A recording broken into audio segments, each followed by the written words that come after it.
lagi dengan saya dalam pelajaran fisika. Kali ini kita akan membahas tentang listrik statis pada kelas 3 SMA. Oke, sebelum saya memulai menjelaskan tentang listrik statis ini, jangan lupa untuk subscribe, like, dan share video ini agar lebih banyak lagi teman-teman kamu yang bisa memahami tentang topik listrik statis ini. Oke, untuk mempersingkat waktu, saya akan memulainya mengenai gaya listrik, karena nanti dalam listrik statis ini banyak sekali poin-poin yang akan kita pelajari, dimulai nanti tentang medan magnetnya ataupun medan listriknya, kemudian tentang kapasitor. Tapi kali ini saya akan fokus tentang mengenai gaya listrik dulu. Oke, mungkin pada saat di SMP kamu telah melakukan beberapa percobaan sederhana di mana kamu melakukan peristiwa ataupun eksperimen yang menunjukkan tentang listrik statis. Salah satu percobaan yang mungkin sudah kamu lakukan dan sangat mudah dilakukan adalah percobaan dengan sebuah sisir plastik. Oke, seperti ini yang kamu pernah lakukan. Tentang percobaan yang pernah kamu lakukan. Oke, jadi salah satu percobaan yang sudah kamu lakukan adalah percobaan dengan sebuah sisir plastik. Oke. Nah, jadi kemudian ketika Anda pada saat itu menggosokkan sisir plastik ini kepada sebuah rambut yang kering, yaitu pada satu arah saja, misalnya ke arah kanan nih. Ke arah kanan kira-kira 20 kali kamu menggosoknya. Apa yang akan terjadi ketika Anda mendekatkan sisir yang telah digosokkan dengan rambut ke sobekan-sobekan kertas tersebut? Ternyata sisir dapat menarik sobekan kertas tersebut. Oke, sebelumnya sisir digosok ke satu arah saja tadi ya, pada rambut, kemudian sisir tidak bermuatan listrik, ataupun kita sebut sisir ini adalah netral, sehingga sisir tidak dapat menarik sobekan kertas. Setelah sisir digosokkan satu arah pada rambut, sisir plastik ini menjadi bermuatan listrik, sehingga sisir ini dapat menarik sobekan kertasnya. Oke, nah jadi di sini kita mengenal ada muatan-muatan listrik. Kalau kita sudah belajar pada saat waktu SMP, muatan listrik itu ada 3. Ada positif, yang kita sebut dengan proton, elektron sebagai muatan negatif, dan neutron bersifat netral ataupun tidak bermuatan. Oke, pertama saya akan menjelaskan dulu mengenai sifat-sifat muatan listrik. Oke, saya buat sifat-sifat muatan listrik. Oke, di hadapan kamu sudah ada beberapa sifat muatan listrik. Saya buat menjadi 2 sifat dari muatan listrik ini. Sifat yang pertama, mungkin di SMP ini sudah pernah dilakukan percobaan juga ya, menyelidiki sifat muatan listrik yang nanti kita peroleh kesimpulan yang saya buat ini 2. Oke, yang pertama, itu muatan listrik digolongkan menjadi 2 jenis, yaitu muatan positif dan muatan negatif. Oke, jadi nanti contohnya ada sebuah batang kaca yang telah digosok kain sutra, kemudian memiliki muatan positif. Jadi batang kaca ini nanti dia bermuatan positif jika digosok dengan kain sutra. Saya buat sini batang kaca akan bermuatan positif ketika dia digosok dengan kain sutra. Oke, digosok dengan sutra. Oke, contohnya lagi, sedangkan batang plastik, kalau saya buat sini batang plastik, oke, batang plastik ini jika digosokkan dengan wol, dia akan mengalami muatan negatif. Digosok dengan wol.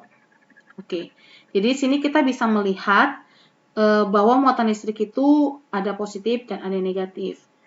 Jadi nanti penggolongan muatan listrik ini terdiri atas 2 jenis, muatan positif dan muatan negatif ini. Yang pertama kali itu diusulkan oleh bernama tokoh Benjamin Franklin.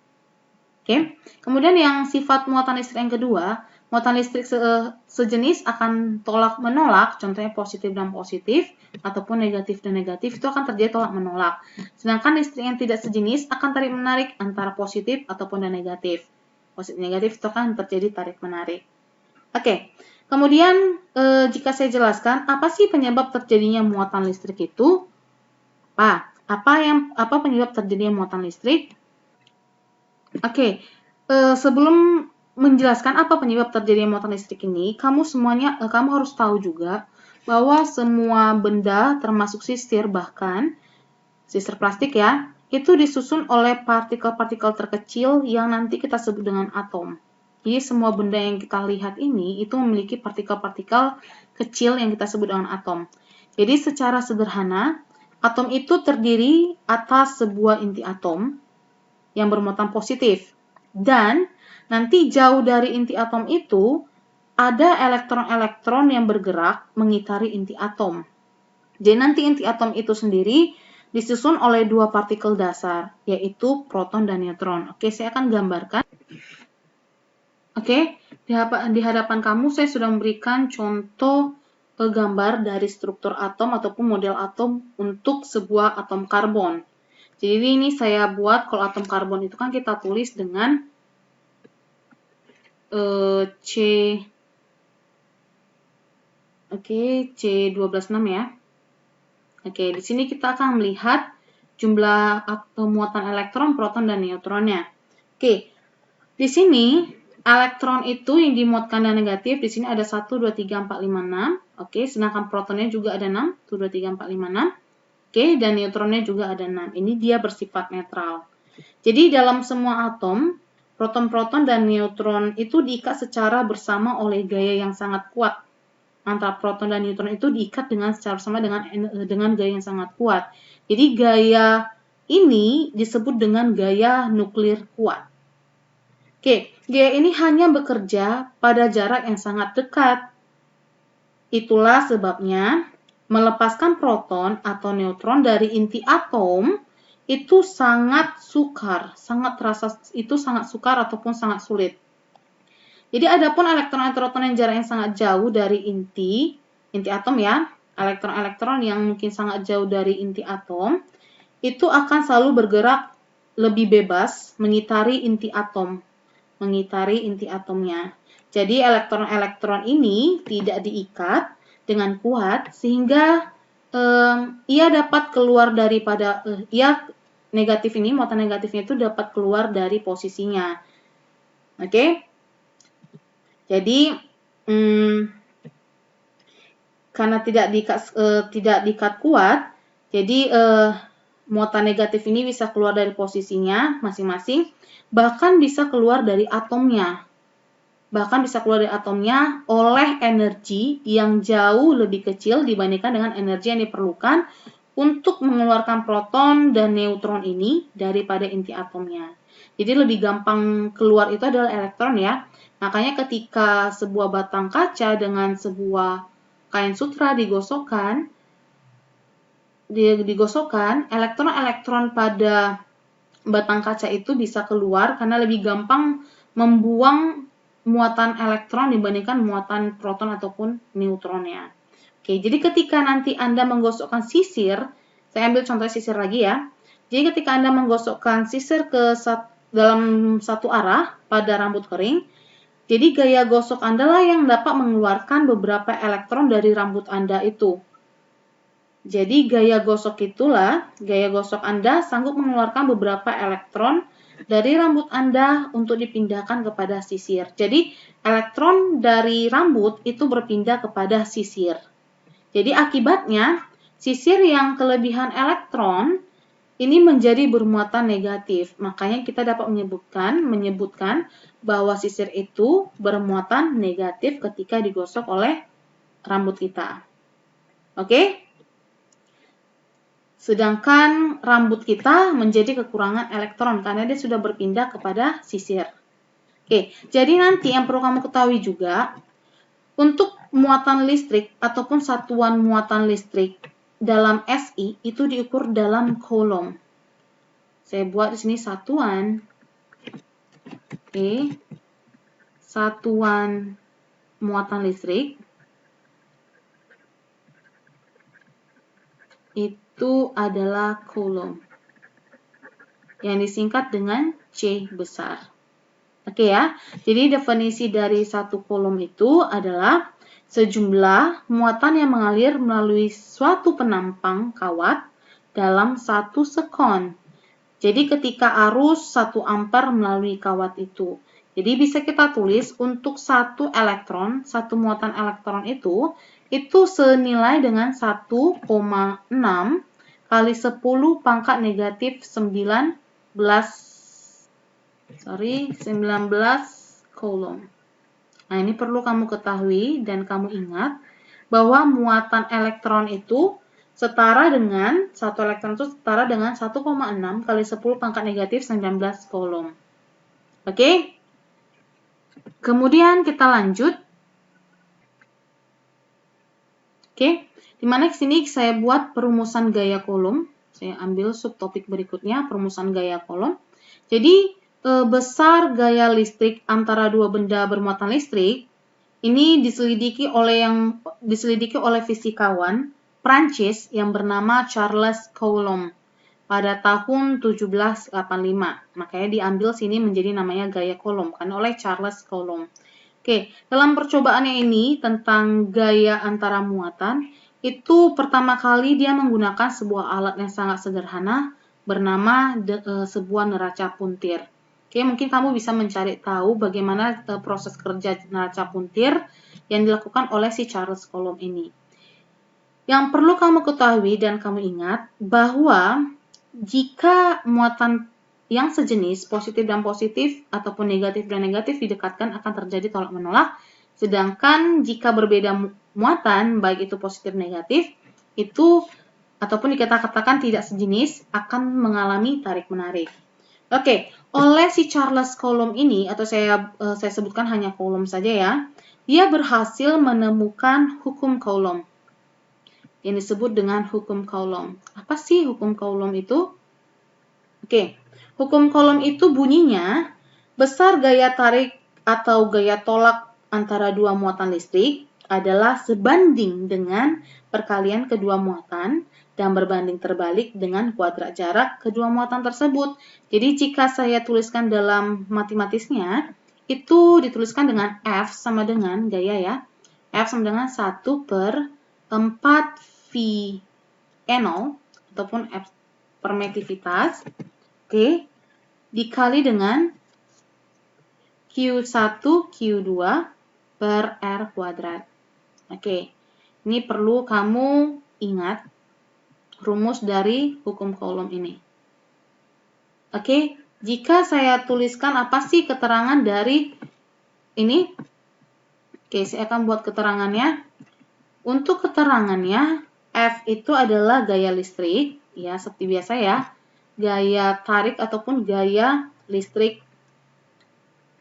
tarik-menarik ya.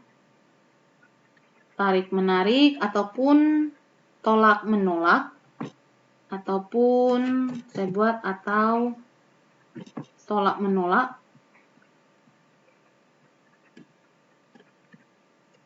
ataupun dan sebutan kata lain adalah gaya Coulomb. Gaya Coulomb.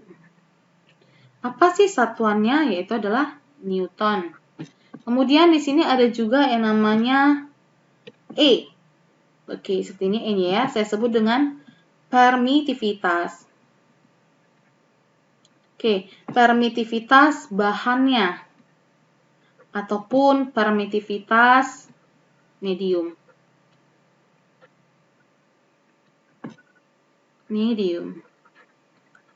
Yang dimana nanti satuannya itu adalah Newton meter kuadrat per Coulomb kuadrat. Kemudian di sini ada Q1, Q2. Q1, Q2 ini itu menyatakan muatan listriknya.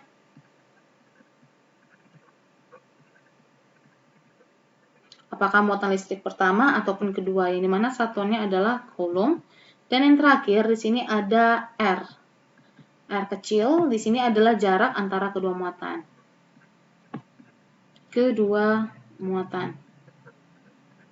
Oke, yang satuannya adalah meter. Oke? Nah, kemudian saya buat sini dulu pembatasnya.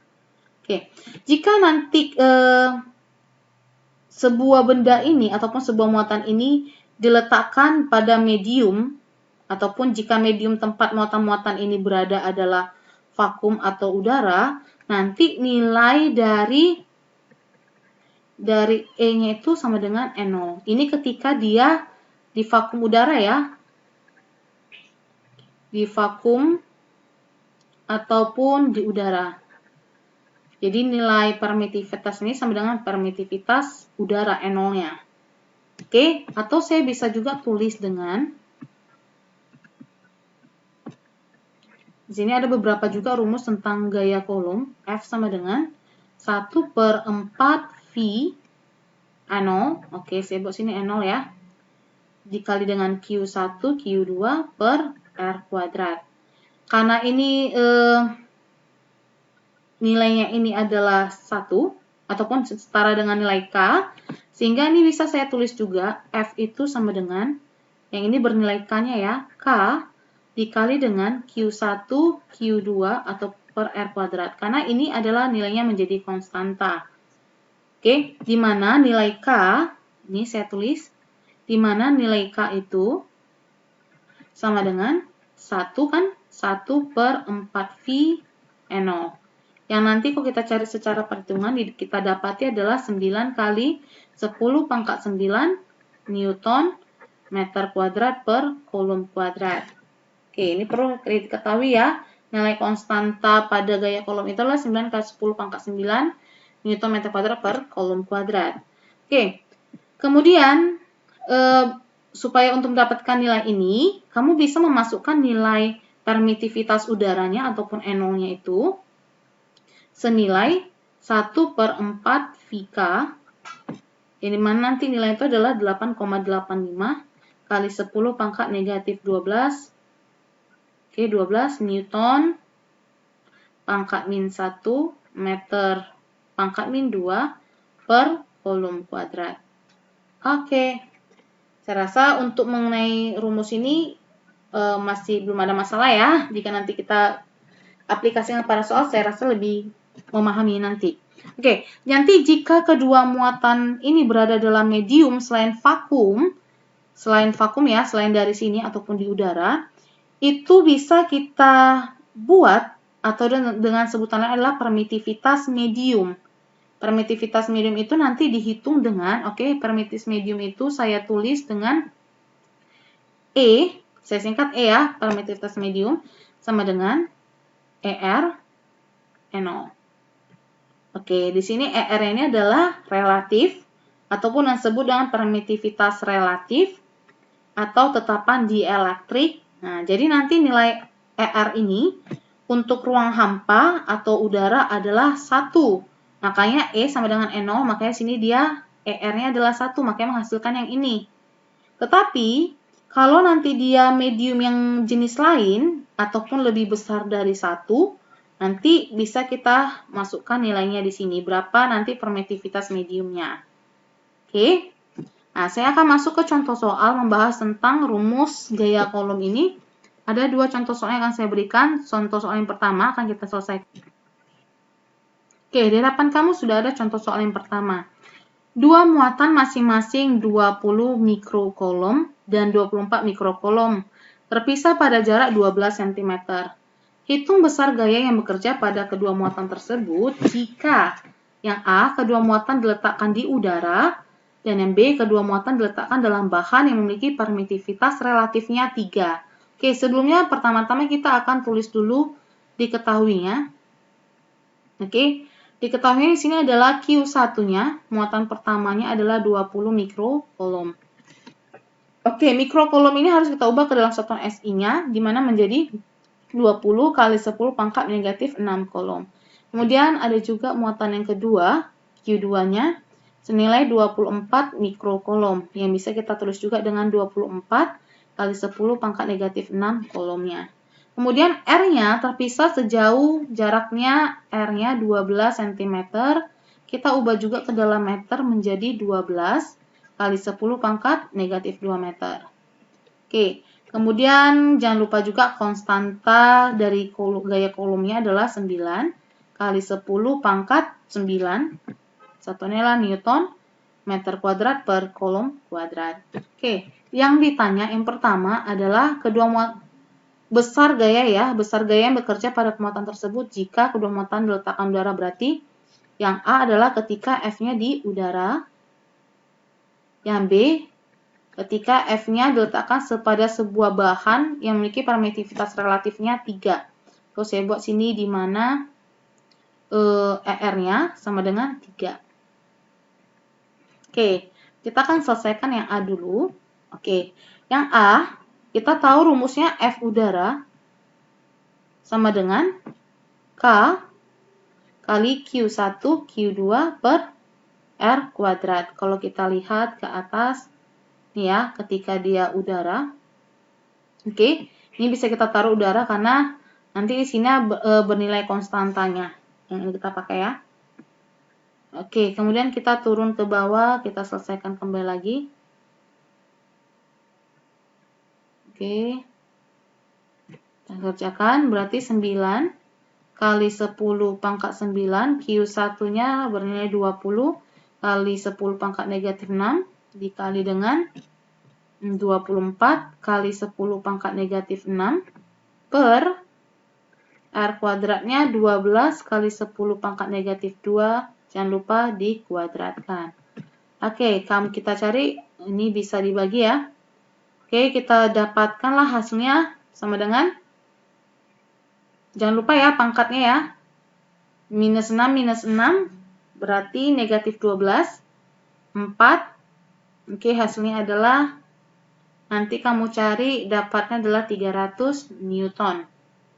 Oke, kemudian untuk yang B, bagaimana besar gaya Coulomb di bahan ataupun di permitivitas relatif yang 3. Berarti kan F sama dengan, tadi kita tuliskan, ataupun kita dapatkan, belum dapat ya. Jadi kita tuliskan dengan F bahan. Oke, itu sama dengan 1 per ER dari F udara. Oke, 1 per permitivitas relatif dari F udaranya. Dimana tadi kita tahu F relatifnya itu adalah 3 dan F udaranya kita dapat adalah 300 Newton. Sehingga nanti dia berada di bahan yang dengan permitivitas 3-nya itu dia menjadi gayanya menjadi 100 Newton. Oke, semakin kecil ya. Berarti medium sebuah bahan itu mempengaruhi gaya tarik dalam sebuah gaya Coulombnya. Oke, kemudian kita lanjut ke soal nomor kedua. Oke, di hadapan kamu juga sudah ada sebuah partikel bermuatan positif 5 mikrocoulomb diletakkan pada garis hubung dan di antara partikel-partikel bermuatan negatif 9 mikrocoulomb dan negatif 4 mikrocoulomb. Berarti ternyata partikel positif 5 ini kalau kita gambarkan nanti berada di antara partikel yang 9 mikrocoulomb dan minus 4 mikrocoulomb yang berjarak 0,5 meter. Tentukan besar dan arah gaya pada partikel bermuatan positif 5 mikrocoulomb jika diletakkan di tengah-tengah antara kedua partikel bermuatan negatif. Yang B, tentukanlah di mana partikel bermuatan positif 5 mikrocoulomb harus diletakkan agar partikel tersebut tidak merasakan gaya Coulomb. Oke, di sini katanya tidak merasakan gaya Coulomb yang disebabkan oleh kedua partikel bermuatan negatif. Oke, di mana ya posisinya? Berarti di sini kalau kita buat diketahuinya lagi, di sini ada beberapa muatan, ada 3 muatan ya, muatan pertama, muatan kedua, dan muatan ketiga. Ataupun saya sebutkan ini muatan pertamanya, ini muatan yang kedua, dan ini adalah muatan yang ketiga. Boleh ya? Kalau saya buat dalam bentuk gambar, saya buat dulu ya Q1-nya. Q1-nya saya buat ini aja ya, negatif 9 mikrocoulombnya. Jangan lupa diganti menjadi 9 kali 10 pangkat minus 6 coulomb. Kemudian Q2-nya saya ambil minus 4-nya. Berarti menjadi minus 4 kali 10 pangkat negatif 6 coulomb. Kemudian yang Q3-nya positif 5 ya, mikrocoulomb.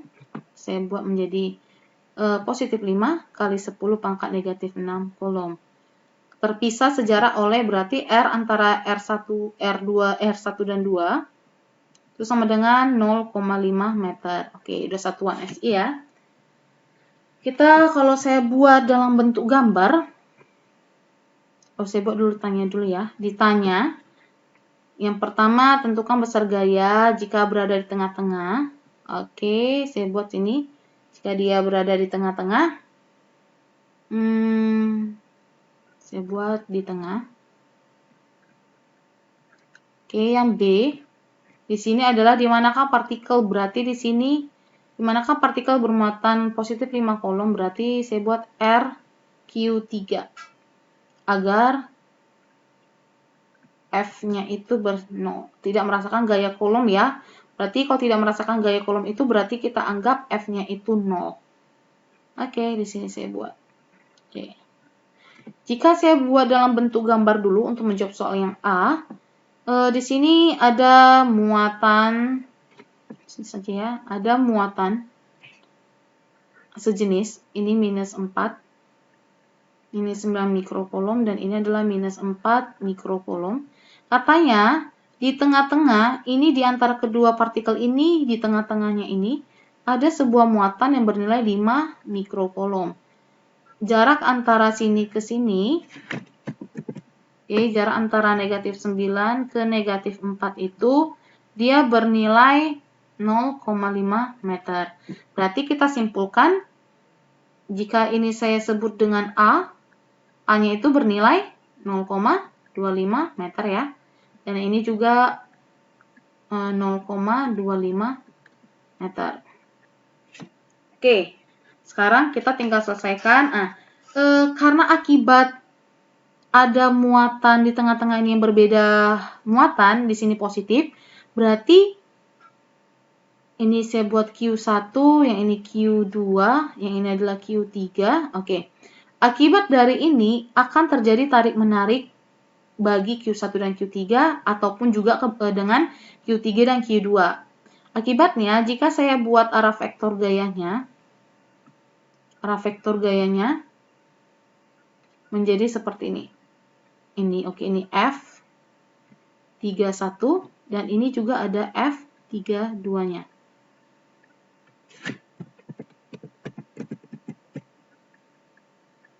Oke. Nah, jadi untuk mengerjakannya ini kita perhatikan arah gaya ataupun arah vektor dari gaya-gaya kolomnya itu. Atau saya buat dengan sigma F, yang dialami oleh muatan ketiga, itu sama dengan F31 ditambah dengan F32. Tapi hati-hati, F31 itu ke arahnya kiri, berarti di sini saya buat minus F31, karena F32-nya ke arah kanan, berarti tetap F32 positif. Oke, sehingga itu setelah itu kita buat rumusnya, K kali Q3 Q1 per R31 kuadrat ya. Oke, kemudian ditambah dengan, ini jangan lupa negatif, K Q3 Q2 per R32 kuadrat.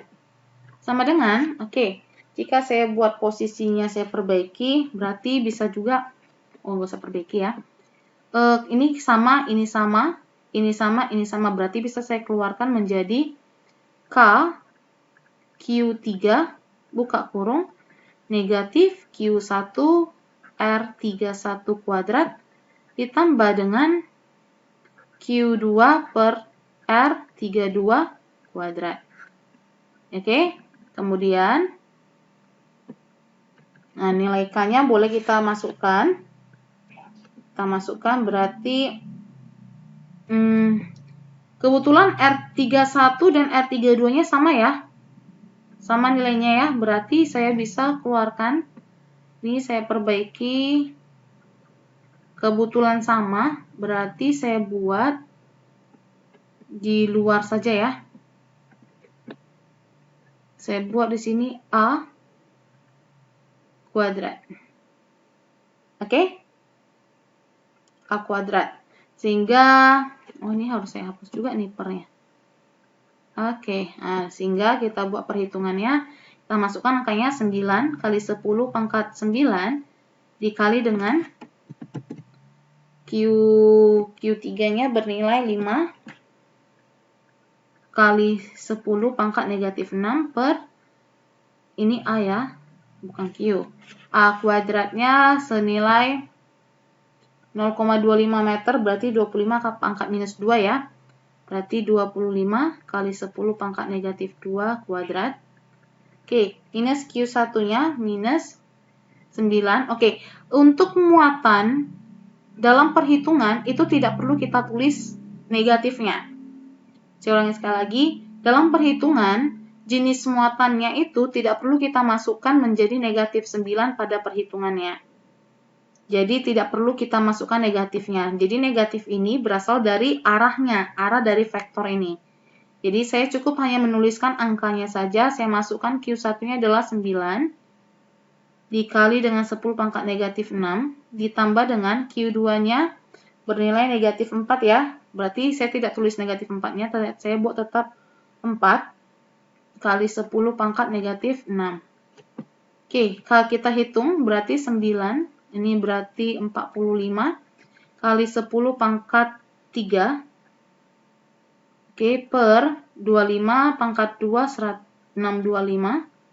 Kali 10 pangkat negatif 4. Oke, minus 9 ditambah dengan 4 berarti negatif 5 kali 10 pangkat negatif 6. Oke, kemudian, berarti sama dengan kita bisa dapat hasilnya, kita coret-coret, 625 bagi 5, 125. Oke, dapatlah nanti hasil endingnya, boleh kamu cari, menjadi negatif 36 kali 10 pangkat negatif 1 Newton ya. Boleh juga kamu tulis dengan negatif 3,6 Newton. Oke, perlu kamu ketahui arti negatif sini berarti tarikannya itu lebih mendominasi ke arah kiri. Jadi nanti muatan 3 ini dia akan cenderung bergerak ke arah kiri karena lebih besar gaya tarikan pada F31-nya. Oke, kemudian kita lanjut pada yang B-nya.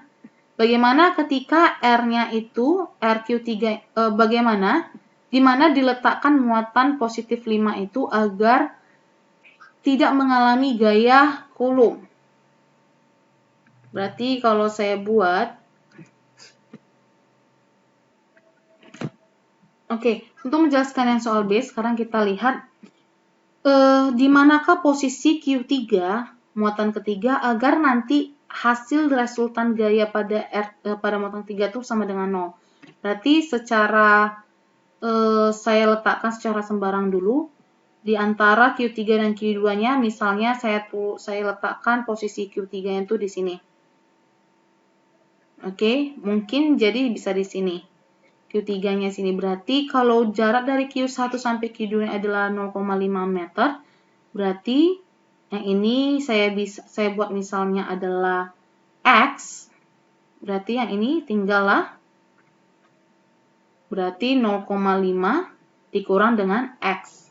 Berarti jarak Q3 dan Q2-nya adalah 0,5 dikurang dengan X. Oke, sama seperti tadi, berarti sigma F3 itu kan tadi di sini ada resultan gayanya ya. Antara Q3 dan Q1 karena ini negatif berarti tarik menarik. Antara Q3 dan Q2 tarik menarik berarti memiliki resultan gayanya ya, arah gayanya. Berarti yang ke kiri saya buat F31 ditambah dengan yang ke kanan F32. Sehingga jika katanya resultan pada muatan ketiga ini sama dengan 0, berarti F31 ditambah dengan F32. Oke, pindah ke sana berarti F31, F32. Oke, sekarang kita tinggal masukkan rumusnya. K dikali dengan Q3, Q1 per R31 kuadrat. K kali dengan Q3 dikali dengan Q2 per R32 kuadrat. Oke, ini bisa coret karena nilainya sama. Oke, saya perbaiki dulu sama dengannya. Oke, di sini. Nah, kemudian Q3 juga sama nilainya, bisa kita coret, berarti tinggal Q1 per R31 kuadrat, Q2 per R32 kuadrat. Oke, kita masukkan nilainya. Nilai Q1-nya adalah minus 9 mikrocoulomb, berarti 9 kali 10 pangkat negatif 6 per R31-nya, oke, D3 ke 1 kita tadi buat senilai X, kita tidak tahu berapa jaraknya. Dan Q2-nya tadi bernilai negatif 4 mikrocoulomb, berarti kita tidak tulis negatifnya, cukup angkanya saja. 4 kali 10 pangkat negatif 6. R32-nya bernilai 0,5. Oh, hati-hati, jangan lupa kuadratnya. Oke, 0,5 dikurang dengan X kuadrat. Oke, saya tarik lagi ke sini. Oke, ini boleh kita coret, sehingga hasilnya kita kali silang ya. 9 kali dengan 0,5. Oke, sorry. Untuk mempermudah perhitungan kita, saya buat 9 per 4 sama dengan X kuadrat per 0,5 kurang dengan X kuadrat. Oke, nah ini saya akarkan. 9 per 4 berarti sini tinggal X per 0,5 dikurang dengan X. Ini pangkat 2. Terus diakarkan. Oke, nah jadi ini bisa habis-habis. Ke sini berarti 3 per 2 sama dengan X per 0,5 dikurang dengan X. Kita kali silang berarti 3 kali dengan 0,5 berarti 1,5 dikurang dengan 3X sama dengan 2X. Kemudian 1,5 sama dengan 5X. Sehingga X-nya kita dapatkan adalah 0,3 ya. Sorry. Oke, kita sehingga dapat X-nya adalah 0,3 meter. Oke. Kemudian, jadi artinya agar partikel bermuatan 5 mikrokolom ini tidak merasakan gaya kolom, maka partikel itu harus diletakkan di antara garis hubung kedua muatan lainnya ini pada jarak 0,3 meter dari muatan Q1, ini 0,3 dari muatan Q1, atau pada jarak 0,2 ataupun pada jarak 0,2 meter dari muatan Q2. Oke, ataupun kita sebut dengan muatan negatif 4 mikrokolom. Berarti gambar kita ini tidak terlalu benar ya, tapi gak apa-apa karena kita tadi permisalan. Berarti cenderung dia lebih dekat ke arah Q2-nya. Oke, saya rasa cukup sekian dulu mengenai gaya kolom. Jangan lupa juga menonton video yang berkaitan dengan kuat medan listrik. Oke, sampai jumpa di pertemuan berikutnya. Bye-bye.